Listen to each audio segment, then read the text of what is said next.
Your dry cleaner has pressed your shirts for 11 years. He knows you take light starch. He knows you pick up on Thursdays. He knows you tip $4, same every time, and that you never make small talk past 90 seconds. He knows your first name.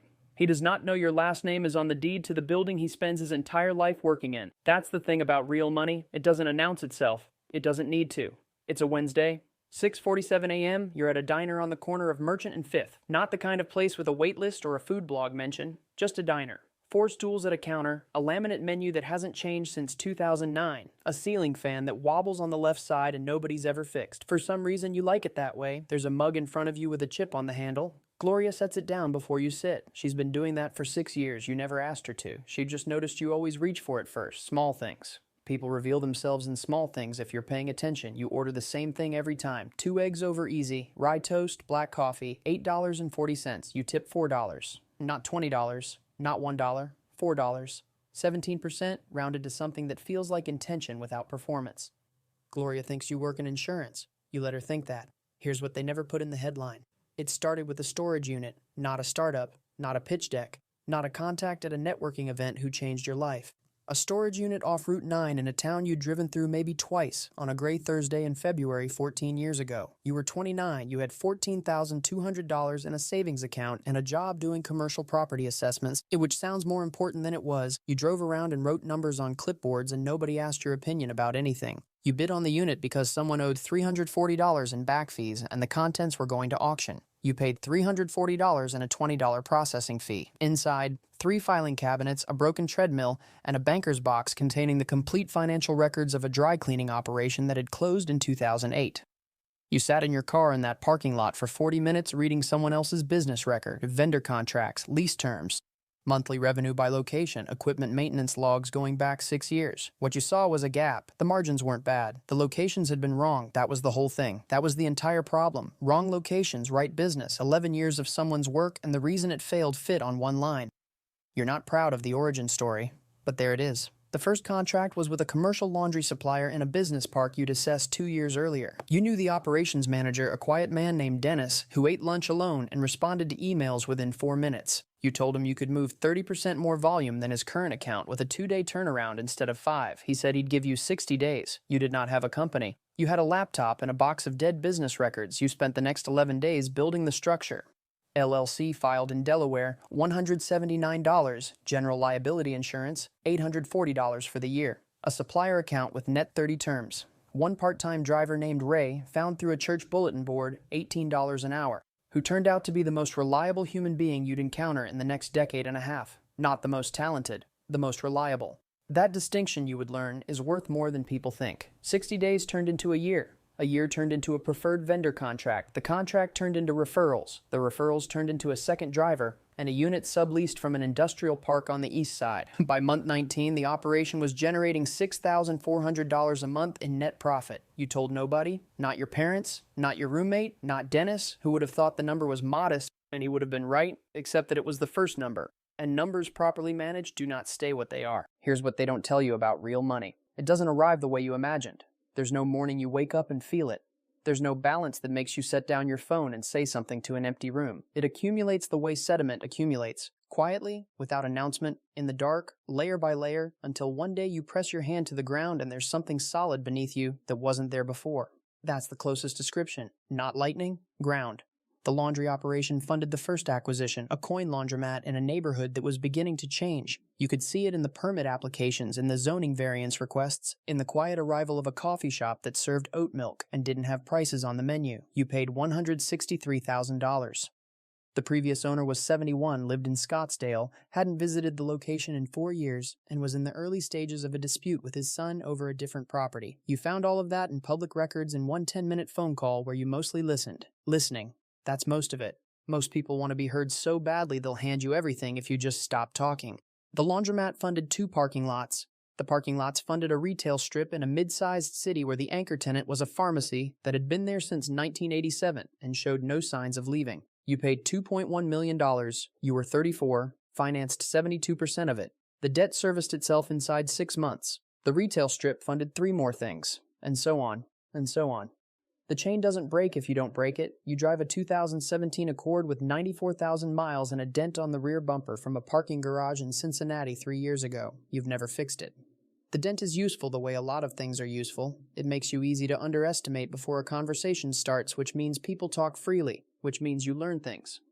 At a dinner party 7 years ago, a man in a very new watch asked what you did. When you said property management, he nodded in a way that moved past you, which was fine.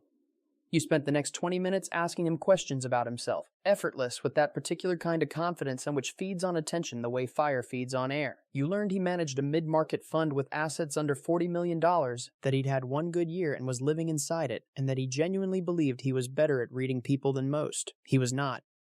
You live in a house that cost $480,000 in 2016 in a neighborhood of maintained lawns and sensible cars. The house next door, rental property since 2019, is also yours. So is the small parking structure 2 blocks east. Neither fact has come up in conversation with any neighbor in any of those years. Real wealth isn't loud. It's silent, reliable, and absolutely everywhere around you, if you know where to look. By year 9, the portfolio had a shape. 4 commercial laundry accounts, 3 laundromats, 2 parking structures, a strip of 7 retail units across 2 cities, 34 tax lien certificates from a county auction that took 4 months to research and now generated $2,200 a month for requiring almost nothing from anyone.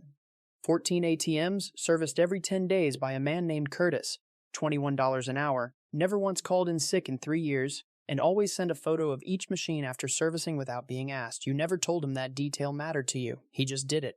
None of it glamorous, none of it the kind of thing that sounds like anything at a dinner party.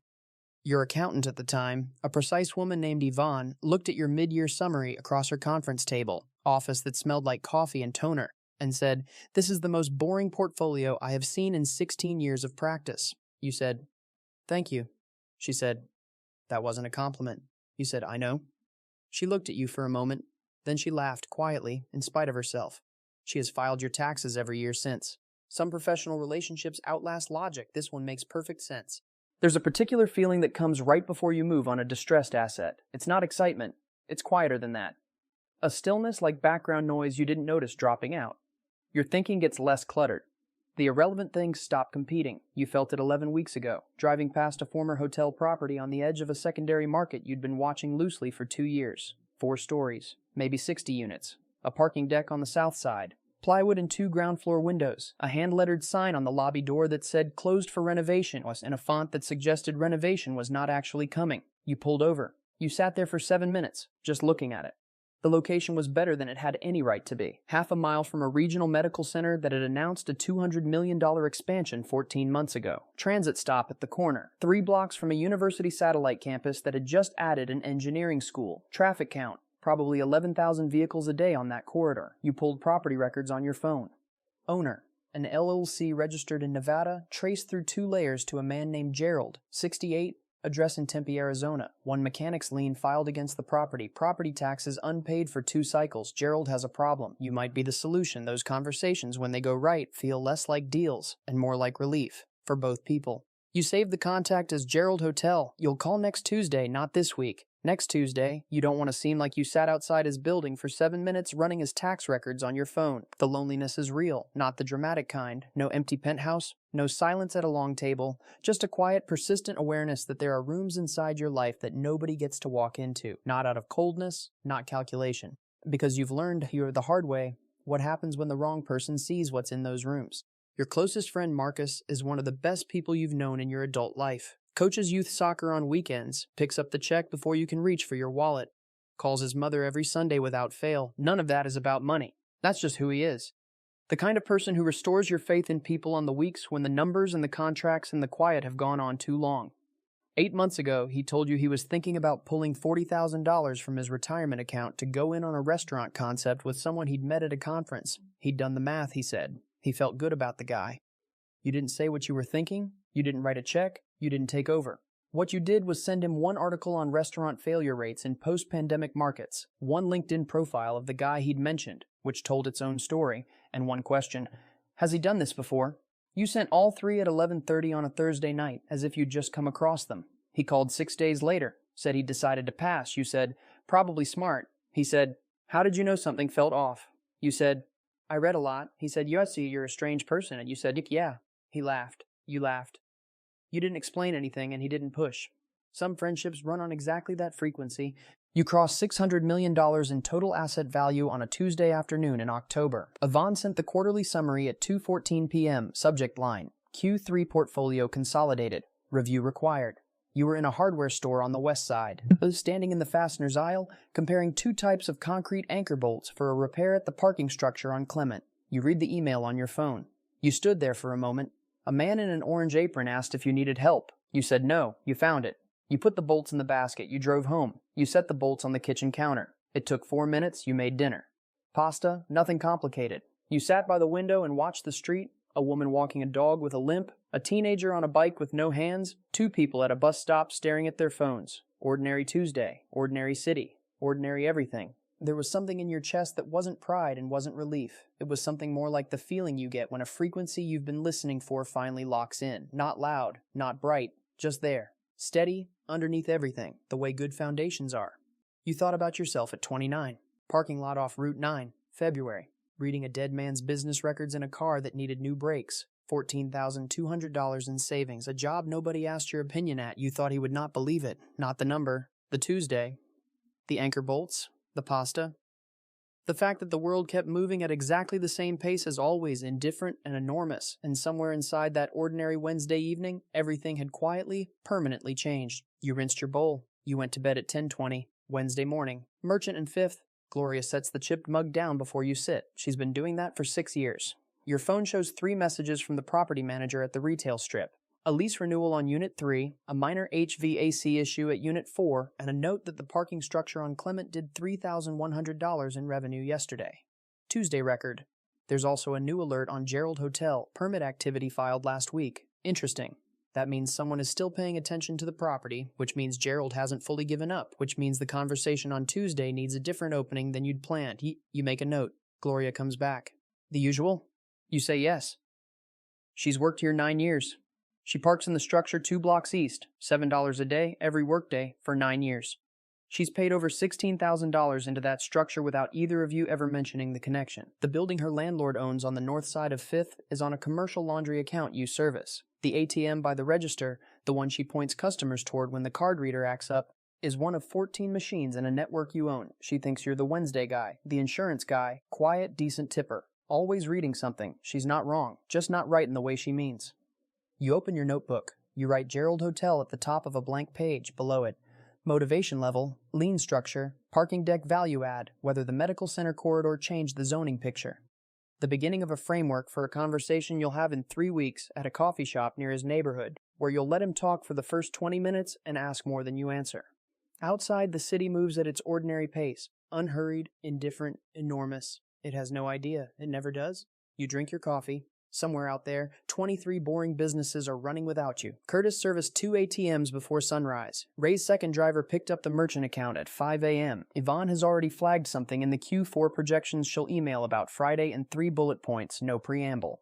The world is run by people you never notice. You finish your coffee. You leave $4 on the counter. You step outside. There's a lot of work to do. That's enough. That's more than enough.